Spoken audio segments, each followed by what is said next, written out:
Hi friends, welcome back to recipes 365 days. ఈరోజు మనం చాలా హెల్దీ రెసిపీ చూడబోతున్నాము. అదేంటంటే దగ్గు, జలుబు, అలాగే జ్వరం ఇలాంటివి వచ్చినప్పుడు వెంటనే మనకు ఉపశమనం లభించాలంటే ఇలాంటి పొడి ఒకటి మనం ఇంట్లో ప్రిపేర్ చేసి పెట్టుకున్నాం అనుకోండి, చాలా రిలీఫ్ ఉంటుంది. సో అందుకు కావలసిన పదార్థాలు: ధనియాలు ఒక 4 స్పూన్స్ తీసుకోవాలి, అలాగే జీరా ఒక 2 స్పూన్స్ తీసుకోవాలి. నెక్స్ట్ మిరియాలు ఒక 2 స్పూన్స్ తీసుకోండి. దాల్చిన చెక్క చూడండి, ఈ విధంగా చిన్న చిన్న ముక్కలుగా చేసుకోండి. అలాగే లవంగాలు. నెక్స్ట్ మనం అల్లం కానీ లేదంటే సొంటి, ఈ రెండిట్లో ఏదైనా తీసుకోవచ్చు. సొంటి అయితే పౌడర్ చేసేసింది ఉంది నా దగ్గర, అందుకని నేను పౌడర్ చేసేసింది సొంటిని ఒక 2 స్పూన్స్ తీసుకుంటున్నాను. అల్లం అయితే కనుక మనం దీంట్లో మిక్స్ చేయకూడదు. ఈ పొడి అయిపోయిన తర్వాత మనం కషాయం కాసుకునేటప్పుడు దాంట్లో వేసుకోవాలి, అల్లాన్ని పేస్ట్లా చేసుకుని కచ్చాపచ్చాగా. సో ఇప్పుడైతే ఈ ఇంగ్రీడియంట్స్ తీసుకుని వీటిని పొయ్యి మీద పెట్టేసేసుకుని మనం లైట్గా ఫ్రై చేసుకోవాలన్నమాట. ఎక్కువసేపు అవసరం లేదు, ఒక 1 మినిట్ అలా ఫ్రై చేస్తే సరిపోతుంది. అలాగే యాలకులు ఒక 5 యాలకుల్ని యాడ్ చేసుకోండి. దీంట్లోనే యాలకులను యాడ్ చేసుకుని ఈ విధంగా అన్నిటినీ కలిపి ఫ్రై చేసుకోవాలి.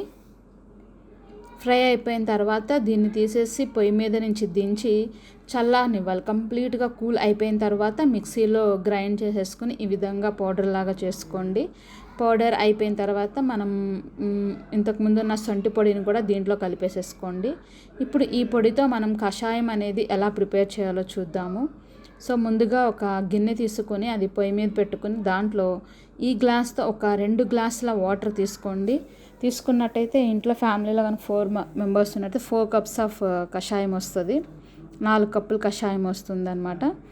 సో ఇలా 2 గ్లాసుల వాటర్ తీసుకొని దాంట్లో మనం ప్రిపేర్ చేసుకున్న పొడిని ఒక స్పూన్ వేసి 10 నిమిషాల పాటు మరిగించుకుంటే సరిపోతుంది. అలాగే దాంతోపాటు ఒక తులసాకు వేసుకోండి, 1 కానీ 2 కానీ వేసుకుని మరిగించుకోవాలి. 10 నిమిషాల పాటు మరిగించుకున్నట్లయితే చూడండి ఈ విధంగా ప్రిపేర్ అవుతుంది కషాయం అనేది. ఇప్పుడు స్టవ్ ఆఫ్ చేసేసుకొని ఆ కషాయాన్ని ఒక గ్లాసులోకి ఫిల్టర్ చేసేసుకోండి. ఈ విధంగా ఓన్లీ వాటర్ వస్తుంది, దాంట్లో ఉన్నదంతా ఉండిపోతుంది పైన ఫిల్టర్లో.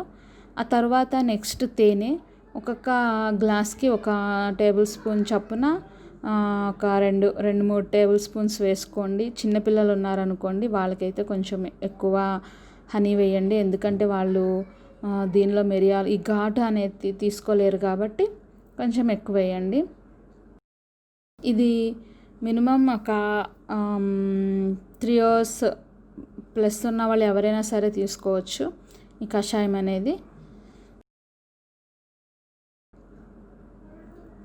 ఇప్పుడు ఆ తర్వాత ఒక నిమ్మకాయని తీసుకుని నిమ్మకాయ జ్యూస్ కూడా దానిలో పిండుకోండి. ఇది ఆప్షనల్, మీ ఇష్టం, మీరు కావాలంటే పిండుకోండి లేదంటే లీవ్ ఇట్.